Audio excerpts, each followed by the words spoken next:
This is Brett Tadlock, TN Artist. Just wanted to jump over here real quick and show you a lesson that I just uploaded for the patrons over on Patreon. If you're not there, please make sure to come on over. It's only $3 a month for hours and hours of stuff that we can go over together, you know, all sorts of painting lessons. So this one is something a little different for me as far as trying to push myself to get some lighting and textures and that kind of stuff. It's more of a challenging piece for me to complete. So I wanted to work on it and take the patrons along with me as I do so. And then I wanted to share with you guys here as well. So what I've done in this, and this is total, gosh, I guess about maybe 2 hours of painting, two and a half. And then I go over, you know, step by step on Patreon. But anyway, so what I'm doing here is I've taken the line drawing and I'm painting underneath it and getting in the underpainting for the different background and getting some atmospheric perspective and playing around with the layout of the ground. One of the things I did there, which you probably saw, was that I take the impasto brush that I've made that you can get all over on Gumroad. I smear that in with different browns and everything else, and then take the selection tool and transform the perspective of it, so it kind of stretches it out and flattens it out and really does a nice job for making dirt look like it's really mounded up over. Then I put the pebbles on a different layer using that stencil, and then with that stencil, one of the different layers, I can kind of quickly lay out the stones and put in some highlights and some shadows. And then because it's on a separate layer, I can use the layer shadow effect to do a drop shadow and quickly lay that in and then go back and refine it. So right here, I'm just still working on some of the background, getting some of that under painting laid in. So not trying to go super detailed because I also want this to kind of fade off in the background as well, but just trying to get an idea for what I'm going for before I start deep diving more on the cat itself like I'm doing here. So one of the things with this, something like this for this cat, is laying in really kind of a base tone, a base value for it. And so getting that color laid in there so it's kind of a neutral to place hold and get rid of my whites, and then doing the same for the water over here of kind of streaking in where it's going to be. And it's way too vivid, I know that, and I'm going to go eventually and change that, but right now I'm just blocking in areas and adding in some texture and that kind of stuff, so that way it has really kind of a nice look and feel to it. And just continuing to build up the layers. And that's one of the things with something like this is, you know, building up the layers, getting where the highlights and the shadows are. And this, for this cat, I wanted it to really look like he was getting hit with some of that shadows and lights coming through the trees, kind of diffuse lighting, but still some very stark shadows and stuff. And so just trying to play with that and then adding in some foliage and stuff so it looks like it's coming out. And really drawing your eye to its eyes as well. So just, you know, pushing and pulling that. And really the thing with that is to just make sure that you're constantly pushing the, you know, the way it should look and feel for it. And so that it gets a nice buildup of layers and textures as you're doing it. One of the key things for this when you're doing something like this is to make sure that you don't get lost in the details too quick, but keep kind of blocking in some of the main areas of highlights and shadows and colors and that kind of stuff. Now what I was doing here was I didn't want to be completely held to the line drawing, so I made a copy of it and then used the line drawing itself set to multiply and smearing it in to capture some of those shadows and those blocky areas of it. But it just kind of helps smooth it out, give it more texture. And so that's what I was doing here, is just kind of, you know, adding that painterly quality to it so that it doesn't just have the line drawing to it, which, you know, there are some people that illustrate and theirs keeps that line drawing, which is fine. Just personally, I was trying not to. And it did kind of come back and give me a little bit of grief later because I used the selection tool to kind of get rid of some of it. But it, for the most part, it worked out okay. But you can see right here, like I've set it to where it's not set to multiply. And it left me a lot of white area. So I'm just going in with the lasso tool and cutting all that out for the most part. And now I can see, okay, this is more what it looks like. You know, it's not necessarily a step you have to do, but it's just one I did because I wanted to, again, keep blocking in some of the colors and adding textures. And to me, all of that just kind of helps build it up as you're going along.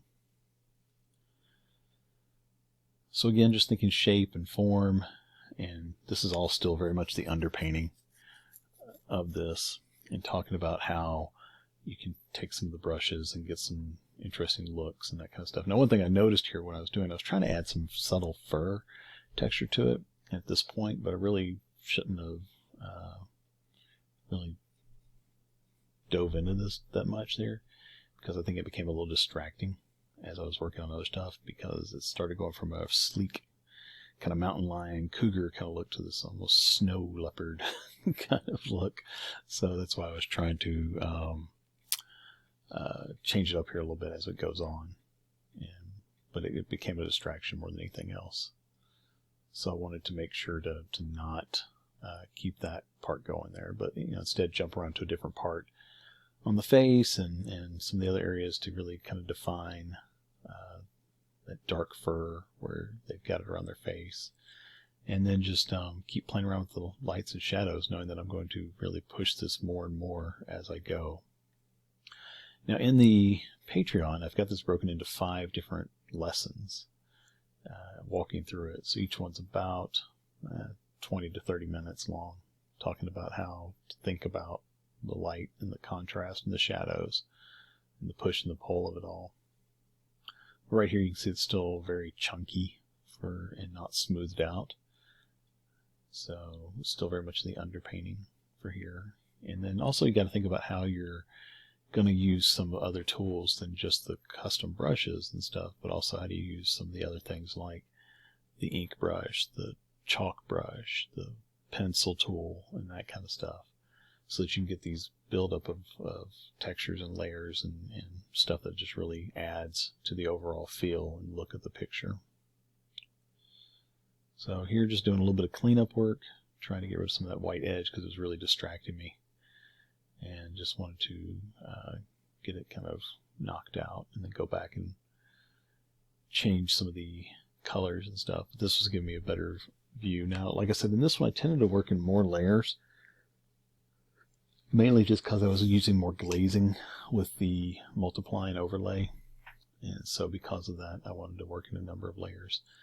But here just adding in some background details that'll kind of get echoed in the foreground, and using different stencils. I have some really gnarly trees and stuff that I've made that I like to use for limbs and all that kind of stuff. So just doing that and then kind of pushing and pulling. I was trying to think about if I can get the light to play off the background a little more. Didn't really like it, so I got rid of it. But this is where I'm going in and painting in some shadows on the ground to start giving that mottled light hitting the ground kind of feel.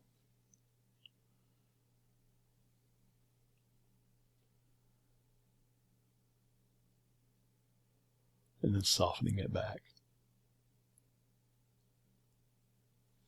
But you can see how that really gives it that layered, dirt, mud, ground kind of thing. Using the brushes to start adding texture to the tree limbs and stuff. And then here I was trying to figure out, a little bit, while I'm working on this, I was actually stopping on the cat because I found I was overworking some of the areas. So I wanted to jump around to some other stuff and mess around with it to build up textures and kind of a look and feel of bark and all that kind of stuff on this, while I'm in the back of my head thinking about, okay, what am I going to do next for the cat? Because I don't know about you guys, but as I'm painting, almost every painting I paint, especially ones I'm doing for lessons, there's always that point where I'm like, is this working? Is it not? So I need to make myself take breaks from it and make myself move around to different stuff, and then come back and look and see, for example, like this water. It's like, whoa, that's really oversaturated. Let me push this back, soften it a little bit, add some texture to it, and make it look like water, but not make it look like this crazy water that's over there, because it was too distracting. But just by adding some texture and some white and then kind of erasing it back, you get that nice look and feel of water being there. So now what I've done here is this is where I'm going to start adding in the lights and the shadows for the cat, to start adding in that dappled lighting coming through leaves and stuff overhead to make it look like he's emerging out from some trees and bushes. And so this really starts adding some drama to the piece. And that's what you want to do with it too, while you're thinking about this. Like, this was my end goal, and I knew this is where I want to get there. Now, is this the most successful painting I've ever had? Probably not, but it let me play around with a lot of different things that I don't normally, like, for example, the sticker spray tool to get that look of fur, to play around with the fur and grass tool and the custom brushes, and then, saying, okay, how do I make these work, because these brushes aren't the greatest, but then combining that with some of the pencil tool and that kind of stuff really lets me get things like this, like the fur, to where it has a hint of it without going in and painting every little bit, So, and that's one of the things too, when you're doing something like anything that has a lot of texture, like bricks or stones or fur or scales, you don't have to paint every little bit of it. Just adding some here or there gives that feeling, and your eye fills in the rest. Your brain is lazy, so it looks for ways to fill in the rest. It just jumps to the conclusion, oh, that looks like fur, so therefore the rest of it's fur. And so here, this is where I'm going even more so on the body to add in those shadows and highlights, and using some different stuff like leaf tools and stuff like that, brushes, to make it feel like you can see the shadows really kicking in.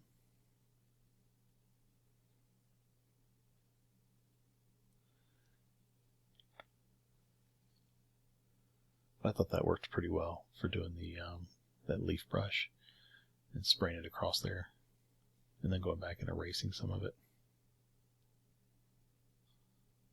or blending it out with the palette knife. So to me, that started looking like he's really emerging from that back there. So I liked it a lot. And here I wanted to go in and add some highlights for the light, breaking through. Doing the same on the whiskers and some of the other stuff as well.